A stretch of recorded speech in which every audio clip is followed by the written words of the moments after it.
When we arrived to Auschwitz, it was like we had just come into a different world. They opened up those cattle trains. People in striped uniforms came on the train, and they started to shout, "We should get out and leave everything behind." My first impression was of the striped-clothed people. So this must be the crazy unit. These were the workers, the Jewish workers that did the job for the Germans. They would whisper to us, nobody should see, "Give your child to an old lady." We didn't know what they were talking about. He told in Jewish, people with children are going to be killed the same day. And as soon as my mother heard that, she had presence of mind to run down. And I was next to my mother, and I couldn't really believe that this could possibly be true. But she ran over to my sister, removed the child from her arms, and told her, "Darling, I just found out that women with children will have it very easy. All they will do, they will take care of the children. But young people will be sent on hard labor, and, you know, I'm not so young, I'll never be able to survive hard labor." So she was trying to make my sister believe that by giving her the child, she's going to help her. Before my sister had even a chance to resist or to say, "No, I don't want to give the child up," my mother had the child in her arm, and she was pushed to the side where all the women with children and older people were standing. Cecilia's mother gave her daughter Mina, age 22, a chance to live by taking Mina's young son Danny into her arms. This photograph is of Cecilia's mother, Reisel, and Danny shortly before they were gassed. My mother had only a chance to yell out to me, "Please take care of your sister." My name was Silly. This is how she called me. And she called out, "Silike, take care of your sister."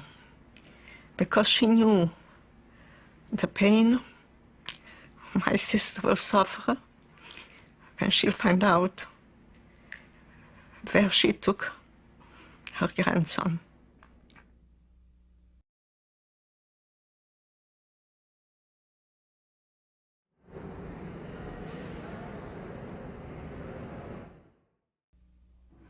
You are told that your name is a number. Forget your name. You don't have a name anymore. That your head is shaven off, and you're hungry, and you have no clothes, and you're freezing, and your family is taken away. It was very hard for me to accept that. And yet I don't know how I made it, because I got a hold of myself, and I pushed all this behind me, and I says, I have to live, and I have to be strong. And at that young age, I felt like I was 90.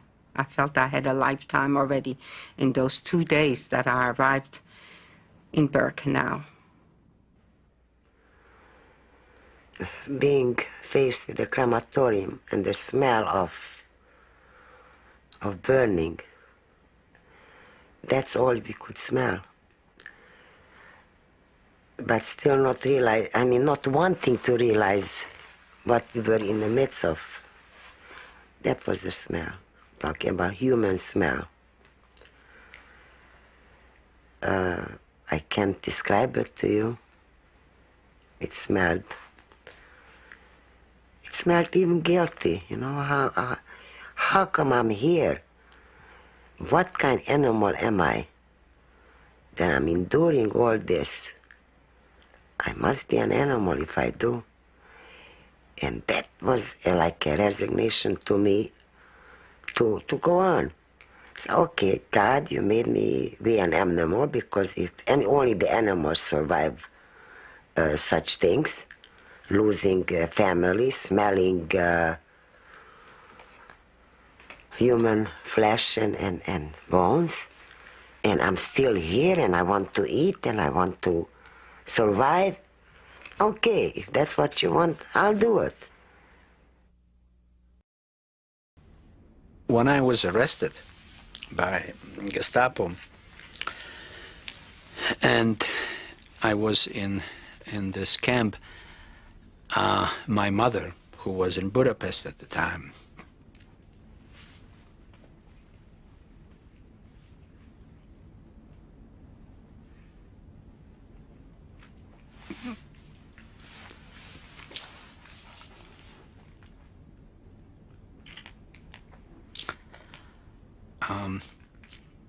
was approached that if she become an informer, they would rescue me, they would get me, which wasn't incidentally true, but it was a setup. She was on false papers, and she refused.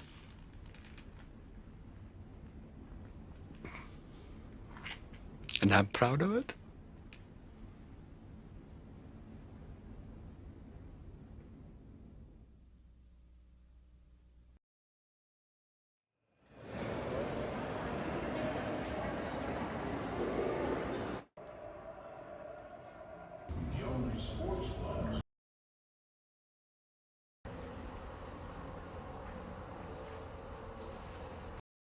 And I was looking at him and I asked him, Jacob, what are you doing? I mean, you have said probably your morning prayers, so that's too early for the evening prayers. What are you doing? He said, no, that's right.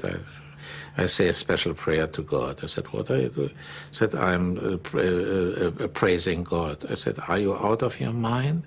Praising God here in this situation where we are insulated, where we are isolated, left alone in this hell, and you are praying to God and you are thanking Him? He said, yes, I'm thanking Him. He said, and I was very irritated, and he said, what are you thanking? What are you God thanking for? He said, I'm thanking God for the fact that He didn't make me like the murderers around us.